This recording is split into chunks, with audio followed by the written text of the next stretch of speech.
Merhaba arkadaşlar, kanalıma hoş geldiniz. Evet sevgili arkadaşlarım, bugün sizlere evde %100 doğal ve %100 etkisini gösterecek bir karışım hazırlamak istiyorum. Buna şurup da diyebiliriz. Özellikle kış aylarında boğaz ağrısı ve öksürük, kendimizde ve çocuklarımızda öksürük, kuru öksürük, balgam gibi sorunlarla karşılaşabiliyoruz.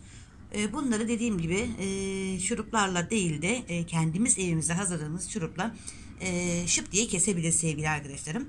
Nedir bu?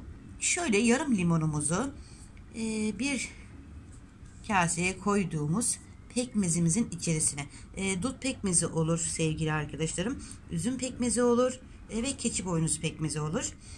Ben bugün dut pekmezi kullandım. Şimdi pekmezimizin içerisine yarım limonu iyice sıkacağız.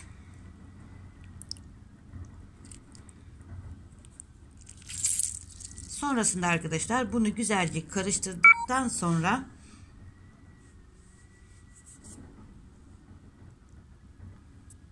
sabah akşam normal şurup gibi içeceğiz sevgili arkadaşlarım. Birer kaşık, birer yemek kaşığı olarak kendinizi çocuklarınızda içebilirsiniz gönül rahatlığıyla. Her akşam her sabah bir kaşık içiniz.